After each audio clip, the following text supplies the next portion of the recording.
नमस्कार, बहुत स्वागत है आप सभी का। मैं हूं अपर्णा मौसम। वक्त हो गया है एबीपी रिपोर्ट का। शुरुआत करते हैं इस वक्त की और आज की बड़ी खबर के साथ। खबर यह है कि भारत और कनाडा के बीच रिश्तों में जो बर्फ जमी थी वो बर्फ पिघलना शुरू हो चुकी है। इसका आगाज G7 समिट के लिए पीएम मोदी के कनाडा दौरे के साथ हो गया था और फिर एक बड़ा कदम, एक बड़ा फैसला तब लिया गया जब प्रधानमंत्री मोदी और कनाडा के प्रधानमंत्री मार्क कार्नी के बीच द्विपक्षीय वार्ता हुई और फैसला लिया गया कि भारत और कनाडा दोनों ही देश नए उच्चायुक्त नियुक्त करेंगे। इसको लेकर सहमति बन गई है। ये फैसला बहुत अहम है क्योंकि ट्रूडो शासन में रिश्तों में खटास आने के बाद राजनयिक तौर पर अलगाव देखने को मिला था, लेकिन मार्क कार्नी सरकार में उस गलती को सुधारा जा रहा है। रिश्तों की एक नई शुरुआत की जा रही है जिसका सबूत है ये फैसला, जिसमें दोनों ही देशों ने नए उच्चायुक्तों की नियुक्ति पर सहमति जताई है। तो भारत और कनाडा के रिश्तों में जमी बर्फ पिघलना शुरू हो गई है। दोनों ही देश नए उच्चायुक्तों को नियुक्त करने पर सहमत हो गए हैं। सामान्य राजनयिक सेवाएं बहाल करने के लिए नए उच्चायुक्त नियुक्त किए जाएंगे। नए उच्चायुक्त नियुक्त होने पर दोनों ही देशों के जो आम नागरिक हैं उन्हें फायदा पहुंचेगा। बिल्कुल, देखिए, इसे ऐसे कहा जा सकता है कि ट्रूडो के समय जो भारत और कनाडा के रिश्तों में दरार पड़ी थी उसे मार्क कार्नी अब दुरुस्त करते नजर आ रहे हैं। आज जब प्रधानमंत्री नरेंद्र मोदी और कनाडा के प्रधानमंत्री मार्क कार्नी के बीच द्विपक्षीय मुलाकात हुई तो उसके बाद कनाडा के प्रधानमंत्री कार्यालय की तरफ से एक बयान जारी किया गया जिसमें यह कहा गया है कि भारत और कनाडा के बीच में इस बात पर सहमति बनी है कि दोनों देश एक दूसरे के देशों में अपने उच्चायुक्त को नियुक्त करेंगे। क्योंकि हमने देखा था कि बीते दिनों जब दोनों देशों के बीच तनाव बढ़ा था उस समय दोनों देशों ने एक दूसरे के जो उच्चायुक्त थे उनको वापस बुला लिया था, जिसके बाद से राजनयिक तनाव बहुत ज्यादा भारत और कनाडा के बीच बढ़ गया था, जिसके लिए कहीं ना कहीं ट्रूडो की नीतियां जिम्मेदार मानी जा रही थी। लेकिन ट्रूडो जब से सत्ता से बाहर गए हैं और मार्क कार्नी ने जब से कनाडा में सत्ता संभाली है वो भारत के महत्व को जानते हैं, क्योंकि भारत एक उभरती हुई अर्थव्यवस्था है और चौथे नंबर की अर्थव्यवस्था है पूरी दुनिया में। तो ऐसी स्थिति में कनाडा को यह पता है कि भारत के साथ रिश्ते बनाकर चलने में ही भलाई है और यही वजह है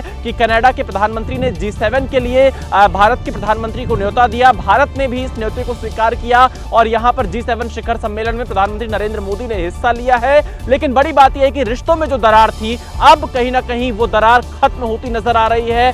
दोनों देशों के बीच जो खटास पड़ी थी ट्रूडो के कारण वो कहीं ना कहीं दूर होती हुई नजर आ रही है और ये कहा जा सकता है कि भारत और कनाडा के लोगों के बीच में जो संबंध रहे, पीपल टू पीपल जो कनेक्ट रहा है उसे और ज्यादा मजबूत करने पर बल दिया जा रहा है। और भारत और कनाडा दोनों की तरफ से जो एक दूसरे के मुद्दे हैं उनको यहाँ पर बातचीत में लाया गया, जो द्विपक्षीय संबंध से जुड़े मुद्दे होते हैं उनको बातचीत में लाया गया। और ये कहा जा सकता है कि जब नए उच्चायुक्तों की नियुक्ति होगी तो कहीं ना कहीं जो वीजा सर्विसेज होता है या दोनों देशों के बीच में जो बिजनेस होगा उसमें भी और ज्यादा बढ़ावा मिलेगा, नागरिकों को सुविधा मिलेगी। तो कहीं ना कहीं भारत और कनाडा के बीच में जो संबंधों में दरार थी अब वो दरार खत्म होती नजर आ रही है और बातचीत का जो सिलसिला है वो एक सकारात्मक दिशा में आगे बढ़ता हुआ दिखाई दे रहा है। तो जैसी उम्मीद थी वैसी ही खबर आई। भारत और कनाडा के बीच रिश्तों में जमी बर्फ पिघलना शुरू हो गई है। ये वो तस्वीरें हैं जिस पर पूरी दुनिया की नजर थी, क्योंकि ये तस्वीरें भारत और कनाडा के बीच रिश्तों में आई खटास के बाद नई शुरुआत की गवाह है। कनाडा के पीएम ने G7 समिट में पीएम मोदी का गर्मजोशी से स्वागत किया। फिर उसके बाद समिट से इतर दोनों के बीच द्विपक्षीय वार्ता हुई। Excellency, Prime Minister, it's a great honor to host you at the G7. India has been coming to the G7, I believe, since 2018 in Biarritz with our French partners, and it's a testament to the importance of your country, to your leadership, and to the importance of the issues that we look to tackle together, from energy security, from the energy transition that you're helping to lead, to the future of artificial intelligence, to the fight that we have against transnational repression, against terrorism, against other factors, and the work that we can do together. And it is my great honor to have you here. Carney ने भारत की अहमियत का बखान किया तो PM Modi ने भी G7 में निमंत्रण के लिए शुक्रिया कहा। कार्नी को पीएम बनने की बधाई भी दी और उम्मीद जताई कि विश्व कल्याण के लिए दोनों देश मिलकर काम करते रहेंगे। भारत और कनाडा के संबंध अनेक प्रकार से बहुत ही महत्वपूर्ण है। कनाडा की अनेक कंपनियों का भारत में निवेश है। भारत के लोगों का भी कनाडा की धरती पर बहुत बड़ा निवेश है। लोकतांत्रिक मूल्यों को समर्पित कनाडा और भारत मिलकर के लोकतंत्र को मजबूत करना होगा, मानवता को मजबूत करना होगा, हमारे रिसोर्सेज का ऑप्टिमम यूटिलाइजेशन कर करके मानव जात के कल्याण के काम में कैसे ला सकते हैं, उस दिशा में हम प्रयास करते रहेंगे।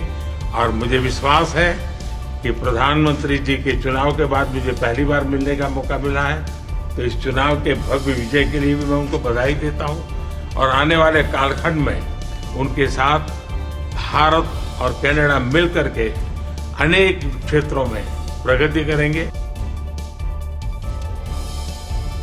G7 समिट में प्रधानमंत्री मोदी छाए रहे। कई ग्लोबल लीडर्स के साथ मुलाकात हुई, कई के साथ द्विपक्षीय बात भी हुई। हर मुलाकात और बात मकसद संबंधों को मजबूत बनाना था, दुनिया को हर हिसाब से और ज्यादा महफूज बनाने की रणनीति पर चर्चा करना था।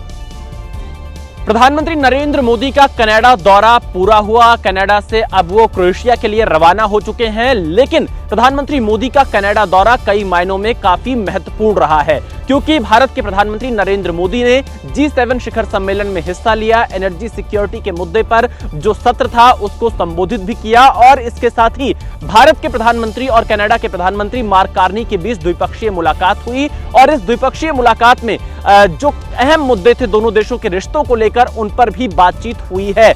इस मुलाकात के बाद कनाडा के प्रधानमंत्री कार्यालय की तरफ से जो रीडआउट सामने आया उसमें यह कहा गया है कि दोनों देश एक दूसरे के देश में जो नए उच्चायुक्त हैं उनको नियुक्त करने पर सहमत हुए हैं। यानी इस खबर के मायने ये हैं कि जो भारत और कनाडा के बीच राजनयिक तनाव था अब वो खत्म हो चुका है और अब दोनों ही देश एक दूसरे के देश में अपने उच्चायुक्त को नियुक्त करेंगे, जिससे आम नागरिकों को बहुत ज्यादा फायदा मिलेगा, बिजनेस को बढ़ावा मिलेगा। यह इस बात का दावा किया गया है। इसके साथ ही भारत और कनाडा ने तमाम मुद्दों पर एक दूसरे से चर्चा की है। इसके साथ ही साथ G7 समिट के साइड में प्रधानमंत्री नरेंद्र मोदी ने दुनिया भर के नेताओं से मुलाकात की। जर्मनी के चांसलर से प्रधानमंत्री नरेंद्र मोदी की द्विपक्षीय मुलाकात हुई है। कनाडा के प्रधानमंत्री से उनकी द्विपक्षीय मुलाकात हुई है। फ्रांस के राष्ट्रपति इमैनुअल मैक्रो से प्रधानमंत्री मोदी की मुलाकात हुई है। ऑस्ट्रेलिया के प्रधानमंत्री अल्बनीज एंथनी से मुलाकात हुई है। इसके साथ ही साथ यूके के कीयर स्टामर जो प्रधानमंत्री हैं उनसे भी पीएम मोदी की मुलाकात हुई है और मैक्सिको के राष्ट्रपति से प्रधानमंत्री नरेंद्र मोदी ने मुलाकात की और उन्हें भारत आने का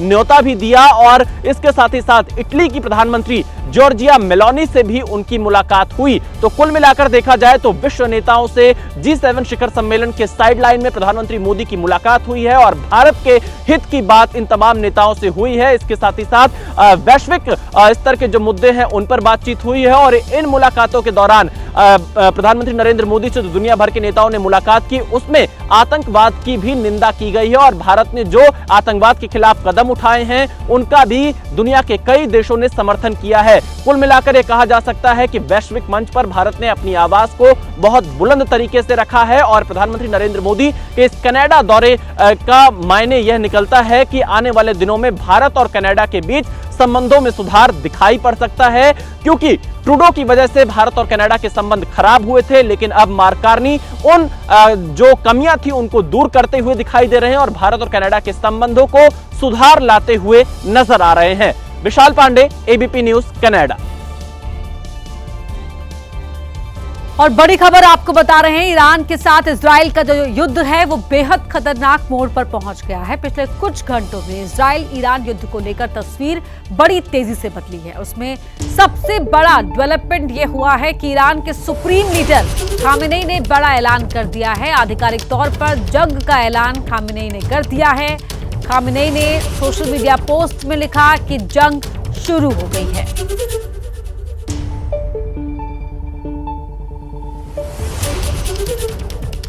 तो आधिकारिक तौर पर जंग का ऐलान कर दिया है। हालांकि दोनों के बीच जो संघर्ष है वो 13 जून से ही जारी है और अब ऑफिशियल अनाउंसमेंट खामेनेई ने कर दी है सोशल मीडिया पर इस पोस्ट के जरिए, जहां लिखा है कि जंग शुरू।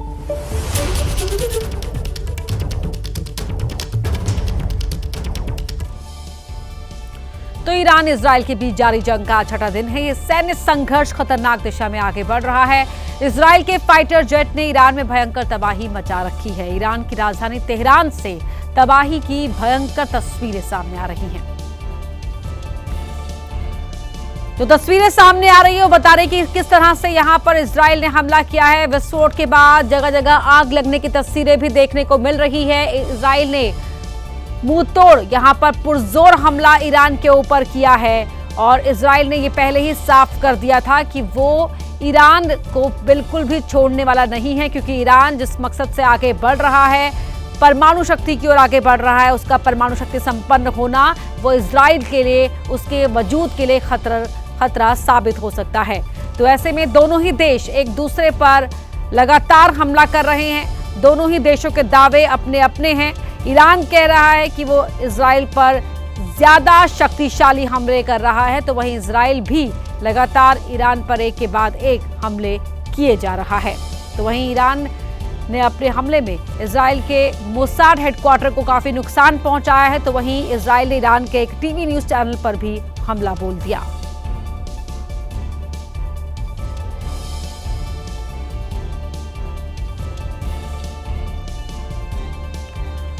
और अगली बड़ी खबर आपको बता रहे हैं, जंग के बीच डोनाल्ड ट्रंप का एक बहुत बड़ा बयान सामने आया है। ईरान बिना शर्त सरेंडर करे, ये कहना है अमेरिकी राष्ट्रपति डोनाल्ड ट्रंप का। खामेनेई को लेकर ट्रंप ने ये पोस्ट किया, लिखा कि हमें पता है कि सर्वोच्च नेता कहां छिपा है। ट्रंप, खामेनेई एक आसान लक्ष्य है लेकिन मारेंगे नहीं, ये कहना है ट्रंप का। और साथ ही कहा कि ईरान के आसमान पर हमारा पूरा कब्जा है।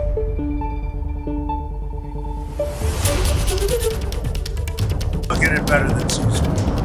We're not looking for a ceasefire. I didn't say I was looking for a ceasefire. That was Emmanuel, nice guy, but he doesn't get it right too often. But we're not looking. We're looking for better than a ceasefire. Ceasefire. What are you looking for here? A real end, not a ceasefire. An end. Something that will be permanent. Yeah. Or giving up entirely. That's okay too. Are you close there? Is that possible in the next 24 or 48 hours? It's certainly possible. Complete give up. That's possible. वहीं Israel और Iran के बीच जारी जंग को लेकर दुनिया दो खेमों में बढ़ती हुई नजर आ रही है। 21 अरब और मुस्लिम देशों ने ईरान पर इजरायली हमले की निंदा की है। ईरान शुरू से ही इस कोशिश में था कि उसे अरब और मुस्लिम देशों का खुलकर समर्थन मिले। हालांकि शुरुआत में चंद देशों ने ही उसका साथ देने का भरोसा दिया, लेकिन अब 21 देशों ने एक बयान जारी कर ईरान पर इजरायली हमले की निंदा की है। उन देशों का कहना है कि इजरायली हमले से मिडिल ईस्ट में तनाव बढ़ता जा रहा है। हमले की निंदा करने वालों में सऊदी अरब, यूएई, तुर्की, Pakistan, Egypt, Kuwait, Qatar, Iraq, Jordan, Oman, Libya, Algeria, Bahrain, Brunei, Chad, Somalia, Comoros, Djibouti, Gambia, Mauritania, Sudan शामिल है। बयान में ये भी कहा गया कि ईरान पर हमला राष्ट्र संघ घोषणा पत्र का उल्लंघन है। ईरान की संप्रभुता और क्षेत्रीय अखंडता का सम्मान होना चाहिए। अगर कोई विवाद है तो मिल बैठकर बातचीत के जरिए उसका समाधान निकालना चाहिए। युद्ध किसी भी मसले का हल नहीं हो सकता। बयान में ये भी चेतावनी दी गई है कि अगर संघर्ष को तुरंत नहीं रोका गया तो उसके नतीजे गंभीर होंगे, क्योंकि हमले से मिडिल ईस्ट में शांति और स्थिरता खतरे में है। इजराइल ईरान जंग का असर पूरी दुनिया में पड़ रहा है। पाकिस्तान के बलूचिस्तान समेत कई शहरों पर ईंधन की भारी किल्लत देखने को मिल रही है, क्योंकि पाकिस्तान ईरान के डीजल पेट्रोल पर निर्भर है। पाकिस्तान में पेट्रोल डीजल के लिए सबसे ज्यादा मारामारी बलूचिस्तान में है। बलूचिस्तान ईरान और अफगानिस्तान से सटा इलाका है। यहाँ की कई पेट्रोल पंप ईरान से तस्करी करके लाए गए सस्ते तेल और डीजल पर निर्भर है। लेकिन जैसे ही ईरान से तेल आना बंद हुआ, वैसे ही रविवार से पेट्रोल पंप पर ताले लगने शुरू हो गए। खबर ये भी है कि ईंधन संकट के चलते वहाँ की सरकार को पेट्रोल डीजल के दाम बढ़ाने पड़े हैं। पाकिस्तानी अखबार डॉन की रिपोर्ट के मुताबिक पाकिस्तान की सरकार ने पेट्रोल की कीमत में 4.8 रुपए बढ़ाए हैं। वहीं डीजल की कीमत में 7 रुपए 95 पैसे की बढ़ोतरी की गई। इस रिपोर्ट के मुताबिक पहले डीजल की कीमत 254 रुपए 64 पैसे थी। अब डीजल को 262 रुपए 59 पैसे प्रति लीटर बेचा जा रहा है। इसी तरह पेट्रोल, जिसकी कीमत पहले 253 रुपए 63 पैसे थी, अब 258 रुपए 43 पैसे प्रति लीटर बिक रहा है। रिपोर्ट के मुताबिक सिर्फ बलूचिस्तान में ही नहीं बल्कि पाकिस्तान के कई और शहरों में ईंधन संकट ने गंभीर रूप ले लिया है। हालांकि भारत पर इस जंग का ज्यादा असर नहीं पड़ा, खासतौर से पेट्रोल डीजल के मामले में, क्योंकि भारत रूस, सऊदी अरब, इराक और संयुक्त अरब अमीरात से भी तेल आयात करता है और ईंधन के लिए भारत पूरी तरह ईरान पर निर्भर नहीं है। ईरान में फंसे भारतीय छात्रों को वहां से बाहर निकालने का काम भी शुरू हो गया है। छात्रों का एक दल अर्मानिया लाया गया जो वहां से भारत के लिए रवाना होगा। ईरान अर्मेनिया बॉर्डर होते हुए छात्रों का यह दल अर्मेनिया की राजधानी येरेवान पहुंचा। इस दल में 110 छात्र हैं, जिन्हें तेहरान से सुरक्षित निकालने का अभियान शुरू किया गया और सड़क मार्ग के जरिए इन्हें अर्मेनिया में दाखिल कराया गया, जहां होटल में उनके रहने की व्यवस्था की गई। इनमें से ज्यादातर छात्र उर्मिया मेडिकल यूनिवर्सिटी के हैं और जम्मू कश्मीर के रहने वाले हैं। ईरान में करीब 1300 भारतीय छात्र पढ़ते हैं, जिन्हें बाहर निकालने का अभियान जारी है। ईरान में फंसे छात्रों के अभिभावक ने तीसरे दिन भी श्रीनगर में सड़कों पर उतरकर सरकार से अपील की और अपने बच्चों को जल्द से जल्द भारत वापस लाने की मांग की। कश्मीर से बड़ी संख्या में लोग ईरान जियारत करने भी गए हैं, जो वहां फंस गए हैं। उन्हें भी सुरक्षित वापस लाने की अपील की गई। ईरान और इजराइल के बीच छिड़ी जंग में दोनों ही तरफ से हमले तेज हो गए हैं। जंग को देखते हुए भारतीयों से तेहरान छोड़ने की अपील की गई है। यूपी के बुलंदशहर के भी छात्र ईरान में फंसे हुए हैं। उनके परिजनों ने मोदी सरकार से छात्रों को सुरक्षित वापस लाने के लिए गुहार लगाई है। एयर इंडिया विमान हादसे के 7वें दिन आज भी मृतकों के परिजनों को शव देने की प्रक्रिया जारी रहेगी, जब तक डीएनए मिलान के जरिए 77 मृतकों की पहचान हो चुकी है। क्रैश साइट पर एजेंसियों की जांच भी तकरीबन पूरी हो चुकी है। तो वहीं डीजीसीए ने कहा है कि एयर इंडिया बोइंग 787 की निगरानी में कोई बड़ी सुरक्षा चिंता सामने नहीं आई है। अहमदाबाद में एयर इंडिया विमान हादसे में 270 लोग मारे गए थे, जिनमें से जिन 177 मृतकों की पहचान हो चुकी है, उनमें से 124 के शव उनके परिजनों को सौंपे जा चुके हैं। आज भी शवों को सौंपने का काम जारी रहेगा। एयर इंडिया बोइंग 787 विमानों की निगरानी में सुरक्षा चिंता को लेकर बड़ी बात सामने आई है। विमानों की जांच कर रहे डीजीसीए ने कहा है कि एयर इंडिया के बोइंग 787 बेड़े की निगरानी में कोई बड़ी सुरक्षा चिंता सामने नहीं आई है।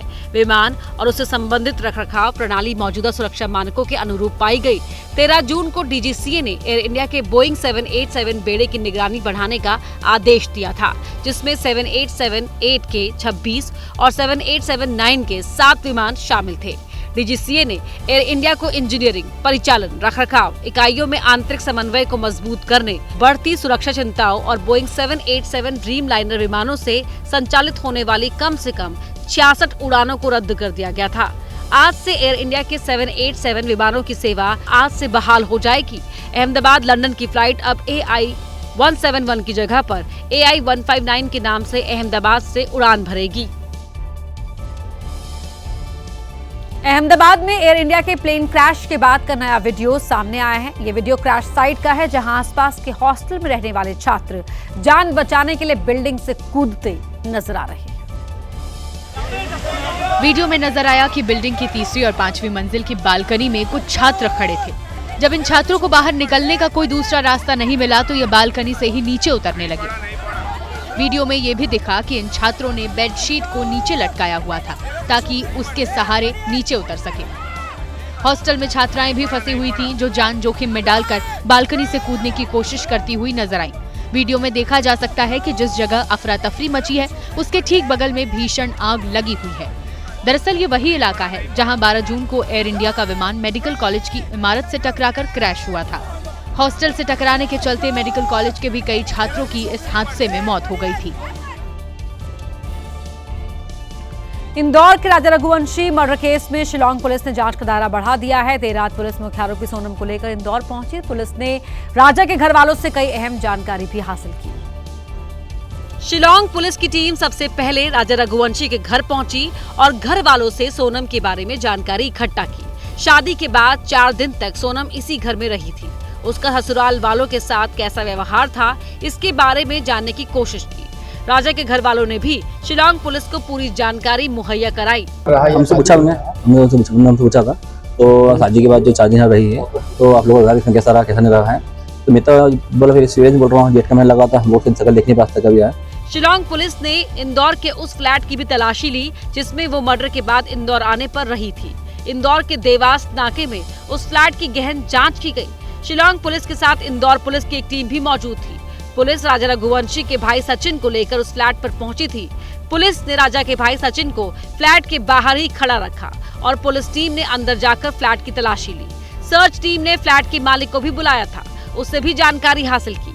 इस फ्लैट से पुलिस के क्या सबूत हाथ लगे हैं, ये जानकारी शेयर नहीं की गई, लेकिन ये वही फ्लैट है जहां राजा की हत्या के बाद सोनम इंदौर आने पर अपने घर न जाकर इसी फ्लैट में रही थी। राजा रघुवंशी हत्याकांड में अपराध की कड़ियों को जोड़ने के लिए शिलांग पुलिस ने घटनास्थल पर जाकर क्राइम सीन रिक्रिएट किया। अपनी पत्नी सोनम के साथ हनीमून मनाने आए यहां राजा रघुवंशी की 23 मई को हत्या कर दी गई थी। इसी मामले में जांच को आगे बढ़ाने के लिए मुख्य आरोपी सोनम समेत सभी आरोपियों को लेकर पुलिस सोहरा पहुंची और वहां क्राइम सीन रिक्रिएट किया। राजा रघुवंशी का जहां पर कत्ल किया गया था, पुलिस की जो टीम है वो अब सोनम इसके अलावा जो बाकी तीनों आरोपी उनको लेकर के यहां पर पहुंच गई है। क्राइम सीन रिक्रिएट करने के बाद शिलांग पुलिस ने प्रेस कॉन्फ्रेंस कर बताया कि राजा रघुवंशी हत्याकांड में एक नहीं 2 हथियारों का इस्तेमाल किया गया था। There is one more dao or machete which needs to be recovered. It is still down there. First dao which was thrown has been recovered. The second machete which is not recovered. Shillong police ने बताया कि सोनम ने parking में ही हथियारों को राजा की हत्या करने का इशारा कर दिया था। हत्या के बाद आरोपियों ने राजा के शव को खाई में फेंक दिया था। इस दौरान पुलिस ने ये भी दावा किया कि हत्या की वजह लव ट्रायंगल के अलावा और भी कुछ हो सकती है। यही वजह है कि शिलांग पुलिस सभी पहलुओं को ध्यान में रखकर छानबीन में जुटी है।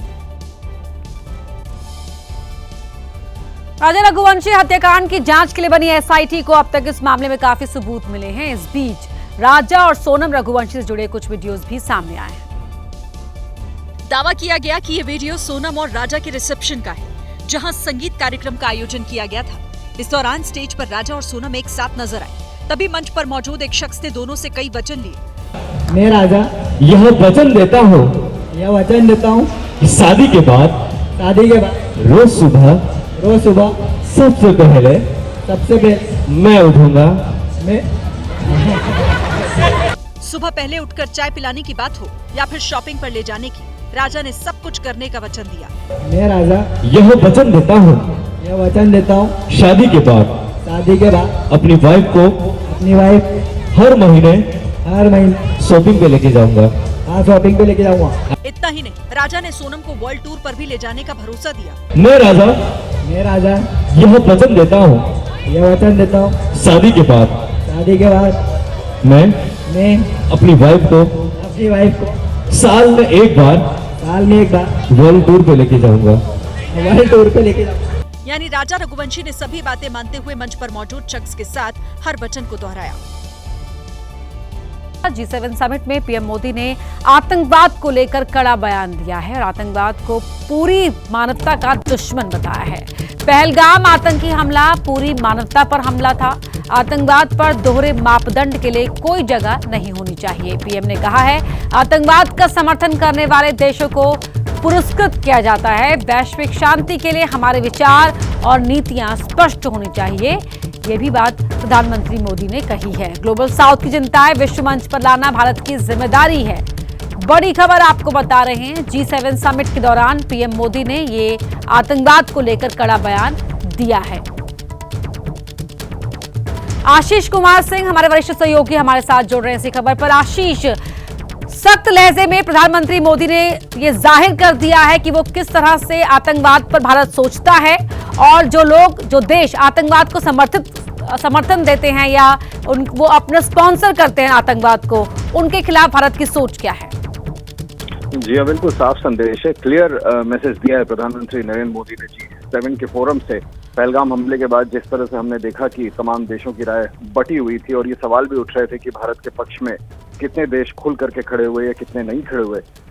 खास करके प्रधानमंत्री ने जो बयान दिया है उसको अगर हम बहुत माइन्यूटली ऑब्जर्व करें तो कहीं ना कहीं संदेश अमेरिका के लिए भी है। जिस तरह से प्रधानमंत्री ने कहा है कि आप टेररिज्म को लेकर चूज नहीं कर सकते, दोहरे मापदंड नहीं हो सकते, और अगर बात आपके देश की हो तो आप सिलेक्टिव सैंक्शंस तक लगाते हैं। और भारत पर जब इस तरह का बड़ा आतंकी हमला होता है तो फिर साइड लिए जाते हैं। तो प्रधानमंत्री ने बिल्कुल साफ संदेश दिया है कि टेररिज्म पे दो तरह के मापदंड नहीं हो सकते, एक राय बनानी पड़ेगी। ग्लोबल साउथ की आवाज प्रधानमंत्री वहां पर रिप्रेजेंट कर रहे थे। क्लियर मैसेजिंग है तमाम उन देशों को जो इस तरह के सिचुएशन में डिफरिंग पोजीशंस लेते हैं, और इस लिहाज से प्रधानमंत्री का बयान और ज्यादा महत्वपूर्ण हो जाता है कि आज ही के दिन व्हाइट हाउस की तरफ से ये जानकारी दी गई है कि अमेरिका में डोनाल्ड ट्रंप यूएस प्रेसिडेंट आज पाकिस्तान के जो सेना प्रमुख विजिटिंग है अमेरिका में, आसिम मुनीर, उनसे मुलाकात करने वाले हैं। ऐसे समय पर प्रधानमंत्री मोदी का इतना बड़ा बयान निश्चित तौर पर अमेरिका के कान जरूर खड़े करेगा कि भारत की पोजीशन क्या है। साथ ही उन्होंने दूसरे और तमाम अहम मुद्दे जो कि G7 के चार्टर में है, एक तरह से ग्लोबल साउथ की वॉइस प्रधानमंत्री सामने रख रहे थे, चाहे वो कृषि का मामला हो, चाहे वो आर्थिक कोऑपरेशन के मामले हो, या तमाम ऐसे मामले जो प्रधानमंत्री ने रेज किए। जी धन्यवाद आशीष आपका इस पूरी बातचीत के लिए।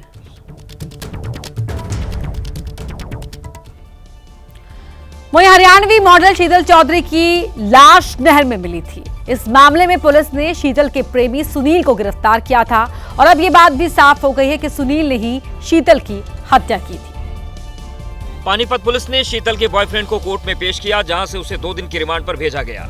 पुलिस की जांच में बात सामने आई है कि प्रेमी सुनील ने शीतल की हत्या इस वजह से की क्योंकि शीतल विशाल नाम के लड़के से बात करती थी और विशाल के चलते ही शीतल ने सुनील से बात करना बंद कर दिया था। दरअसल सुनील शादीशुदा है और 2 बच्चों का पिता भी है, लेकिन ये बात उसने शीतल से छिपाई थी और जैसे ही शीतल को ये बात पता चली वो सुनील से दूर होने लगी। वैसे शादी तो शीतल की भी हो चुकी थी, शीतल के भी 2 बच्चे थे, लेकिन शीतल ने पति से तलाक ले लिया था। जांच में पता चला है कि सुनील ने कार के अंदर ही चाकू से गला काटकर शीतल की हत्या की और फिर शव को नहर में फेंक दिया। इसके बाद सुनील ने कार को जानबूझकर नदी में गिरा दिया और खुद भी घायल होने का नाटक करते हुए अस्पताल में भर्ती हो गया। पुलिस ने वो सीसीटीवी फुटेज भी बरामद कर लिया है जिसमें सुनील शीतल को कार में लेकर जा रहा था। मॉनसून ने रफ्तार पकड़ ली है। दिल्ली, एनसीआर, यूपी, गुजरात और राजस्थान में भारी बारिश हुई। गुजरात के कई इलाकों में बाढ़ जैसे हालात बन गए हैं। दिल्ली एनसीआर में भारी बारिश होने की वजह से कई जगहों पर जलभराव हो गया, जिससे सड़कों पर गाड़ियां फंस गई और लोगों को लंबे जाम से 2-4 होना पड़ा। गुजरात के भावनगर में हालात बेहद खराब है। लगातार बारिश के बाद नदियां उफान पर हैं। शत्रुंजी डैम को बचाने के लिए 59 गेट खोल दिए गए, जिससे आसपास के इलाकों में बाढ़ जैसे हालात बन गए हैं। गुजरात की बोटाड में 24 घंटे में 7.5 इंच बारिश होने से जलभराव हो गया। खंबारा में पानी में फंसे 40 लोगों को सुरक्षित बाहर निकाला गया। यूपी के इटावा में बारिश के बाद एक अंडरब्रिज में पानी भर गया, जिसमें एक बस फंस गई। नगर पालिका के कर्मचारियों ने बुलडोजर की मदद से बस को बाहर निकाला, तब जाकर बस में सवार यात्रियों ने राहत की सांस ली। यूपी के मथुरा में भी झमाझम बारिश हुई। भारी बारिश की वजह से शहर के कई हिस्सों में जलभराव हो गया, जिससे लोगों को आने जाने में दिक्कतों का सामना करना पड़ा। जयपुर समेत राजस्थान के कई जिलों में प्री मानसून बारिश ने कोहराम मचाया हुआ है। जयपुर में हुई भारी बारिश की वजह से कई इलाकों में सड़कों पर 1 से 2 फीट पानी भर गया, जिससे लोगों की मुश्किलें बढ़ गई। वाराणसी में बीएचयू के पास लंका इलाके में मशहूर पहलवान की लस्सी और चाची की कचौड़ी का जायका नहीं मिलेगा, क्योंकि उन दुकानों पर पीडब्ल्यूडी ने बुलडोजर चलाकर जमींदोज कर दिया है। ये तस्वीरें उसी बुलडोजर एक्शन की हैं जो मंगलवार देर रात वाराणसी में हुआ। बुलडोजर गरज रहा था और लंका इलाके में एक एक करके दुकानों को तोड़ रहा था। इस कार्रवाई की जद में वो दुकान भी आई जिसकी लस्सी देश ही नहीं बल्कि दुनिया में मशहूर है। दशकों पुरानी पहलवान लस्सी और चाची की कचौड़ी की दुकान को जब बुलडोजर से तोड़ा जा रहा था तो बड़ी संख्या में पुलिस फोर्स मौजूद थी। कल तक जिन दुकानों के बाहर लोगों की भीड़ फेमस लस्सी और कचौड़ी लेने के लिए उमड़ती थी, वहां भीड़ तो थी, लेकिन दुकानों के जमींदोज होने की तस्वीरें मोबाइल में रिकॉर्ड करने के लिए। दरअसल वाराणसी में लहरतारा से भिकारीपुर तिराहा, लंका चौराहा होते हुए भेलूपुर विजया मॉल तक सड़क 4 लेन की जा रही है। चौड़ीकरण के लिए जद में आने वाले अतिक्रमण को हटाने का काम किया जा रहा है। पीडब्ल्यूडी ने ये कार्रवाई उसी के तहत की है। करीब 2 दर्जन दुकानों को तोड़ा गया है। दिल्ली के बटला हाउस इलाके में जल्द बुलडोजर एक्शन की आशंका बढ़ गई है। बटला हाउस इलाके में सुरक्षा भी बढ़ा दी गई है। डीडीए की तरफ से जिन मकानों को तोड़े जाने का नोटिस चस्पा किया गया है, वहां पुलिस ने बैरिकेड लगा दिया है। दिल्ली के बटला हाउस इलाके के मुरादी रोड में डिमोलिशन को लेकर दिल्ली पुलिस ने बैरिकेडिंग की तैयारी पूरी कर ली है। मुरादी रोड पर नोटिस चिपकाया गया है। कोर्ट की तरफ से मिली रोक के बाद उन प्रॉपर्टी को छोड़कर बाकी प्रॉपर्टी को ध्वस्त किया जा सकता है। दिल्ली पुलिस सुरक्षा के मद्देनजर तैयारी कर रही है, बैरिकेडिंग भी लगाए जा रहे हैं। बटला हाउस में डीडीए की ओर से जिन मकानों को तोड़े जाने का नोटिस चस्पा किया गया है, उसी गली में बारात घर के पास पुलिस ने बैरिकेड लाकर रख दिया। सभी बैरिकेड दीवार के किनारे साइड में रखे गए हैं। पुलिस की तरफ से बैरिकेड लाए जाने के बाद से इलाके में बुलडोजर की कार्रवाई की चर्चाएं हो रही हैं, लेकिन इलाके में अभी तक पुलिस फोर्स की तैनाती नहीं की गई है। बटला हाउस में बैरिकेड आने के बाद इलाके में डीडीए ने जिन मकानों और दुकानों पर नोटिस चस्पा किया था, वो अब पूरी तरह से खाली हो रहे हैं। दुकानदारों ने कहा कि सामान तो पहले ही पैक कर दिया था, लेकिन अब दुकान से सामान भी हटा रहे हैं।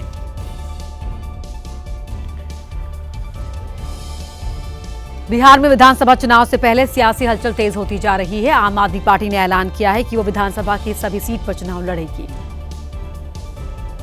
बिहार में चुनाव से पहले आम आदमी पार्टी ने वहां मौजूदगी दर्ज करना शुरू कर दिया है। पार्टी के सीनियर नेता संजय सिंह की अगुवाई में पटना में आम आदमी पार्टी ने नीतीश सरकार के खिलाफ मोर्चा खोला और कानून व्यवस्था समेत कई मुद्दों को लेकर हमला बोला।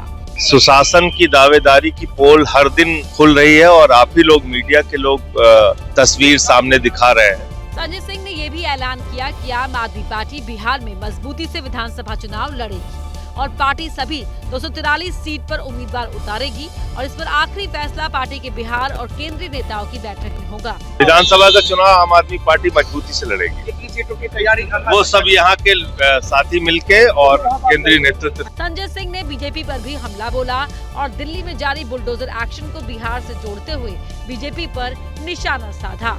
हम बिहार की जनता से कहना चाहते हैं, जो बीजेपी दिल्ली से बिहार के लोगों को भगा रही है, उस बीजेपी को बिहार से भगाइए आप लोग। खबर मध्य प्रदेश से, जहां एक क्लॉक टावर चर्चा का विषय बना हुआ है। सोशल मीडिया पर उसकी तस्वीरें और वीडियोस खूब वायरल हो रहे हैं, क्योंकि वो दो दिशाओं में दो अलग अलग वक्त बता रहे हैं। ये वही क्लॉक टावर है और ये वही वीडियो है जो जमकर वायरल हो रहा है। वीडियो में दिख रहा है कि पॉलिटेक्निक चौराहे पर मौजूद क्लॉक टावर में एक और 8:58 हो रहे हैं, लेकिन दूसरी दिशा में 9:05। इस अंतर और इन तस्वीरों ने क्लॉक टावर को वायरल कर दिया। यूजर्स इसे टाइम ट्रैवल टावर कह रहे हैं, तो कुछ 8वां अजूबा बता रहे हैं। इधर ये वीडियो वायरल हुआ तो दूसरी ओर लोग इसे ऐशबाग वाले पुल से जोड़कर भी ट्रोल कर रहे हैं। तरह तरह के कमेंट कर रहे हैं। कुछ यूजर्स कह रहे हैं कि ये घड़ी भी उसी इंजीनियर ने बनाई है जिसने ऐशबाग वाला ब्रिज डिजाइन किया था। आपको बता दें कि बीते दिनों ये पुल अपने डिजाइन के लिए वायरल हुआ, क्योंकि इसमें 90 डिग्री पर मोड़ है, जो पहले से ही भोपाल में चर्चा का विषय बना हुआ था। और अब उस कड़ी में ये घड़ी भी आ गई। वायरल वीडियो को लेकर जब मौके पर जाकर पड़ताल की तो इसमें चारों दिशाओं में घड़ियां लगी हुई नजर आई, लेकिन उनमें से सिर्फ 2 तरफ की घड़ियां ही सही समय बता रही हैं। एक तरफ घड़ी 7 मिनट पीछे है और एक तरफ लगी घड़ी तो खराब पड़ी है। घड़ी का एक हिस्सा है, उसमें 4:47 अब हो चुके हैं, जबकि मेरे फोन की घड़ी में 4:53 हुए हैं। दूसरी तरफ हम चलते हैं कि आखिर कितना समय हुआ है, इसमें दिखाएं आपको। तो 4:54 हो गया है और ये इसको माना जा सकता है कि बिल्कुल ठीक समय बता रहा है, इस तरफ का हिस्सा जो घड़ी का है। और तीसरा हिस्सा हम देखते हैं इस चौराहे की जो घड़ी में बना हुआ है, तो उसमें क्या समय हुआ है। इसमें भी 4:54 हुए हैं, जैसा कि मेरी घड़ी में भी बज रहा है। अभी चौथे हिस्से की तरफ हम चलते हैं कि आखिर चौथे हिस्से में अभी कितना समय हुआ है। तो चौथा हिस्सा जो इस घड़ी का है वो काम नहीं कर रहा है। तो हम आपको बता दें कि 4 में से 3 जगहों पर ये घड़ी चल रही है, उसमें से 2 जगहों पर सही समय बताया जा रहा है, जबकि तीसरी जगह पर लगभग 7 मिनट का अंतर है। तो इस बीच बड़ी खबर आपको बता दें। खबर ये है कि अमेरिकी राष्ट्रपति ट्रंप आज पाकिस्तान के फील्ड मार्शल आसिम मुनीर से मुलाकात करेंगे। व्हाइट हाउस के मुताबिक डोनाल्ड ट्रंप और आसिम मुनीर की मुलाकात लंच के दौरान होगी। तो व्हाइट हाउस में होने वाली इस मुलाकात पर भारत की भी निगाहें हैं। लंच पर आज मिलेंगे डोनाल्ड ट्रंप और आसिम मुनीर। इस वक्त की ये बड़ी खबर। अमेरिकी राष्ट्रपति ट्रंप आज पाकिस्तान के फील्ड मार्शल आसिम मुनीर से मुलाकात करने जा रहे हैं। लंच पर यह मुलाकात होगी और पाकिस्तान के सेना प्रमुख field marshal Asim Munir America की 5 दिनों की यात्रा पर हैं, जहां आज वो लंच पर राष्ट्रपति से मुलाकात करेंगे और इस मुलाकात पर भारत की निगाहें भी हैं कि किस तरह से पहलगाम हमले के बाद ये मुलाकात करने जा रहा है अमेरिका पाकिस्तान के आर्मी चीफ आसिम मुनीर के साथ।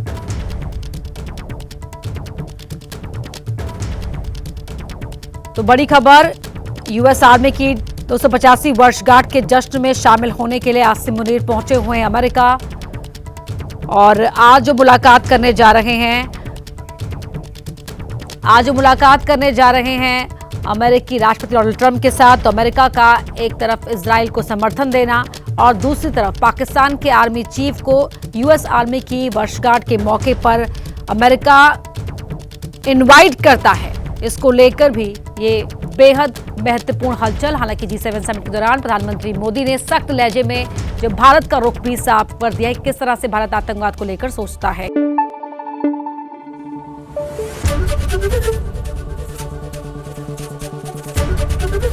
ABP न्यूज आपको रखे आगे।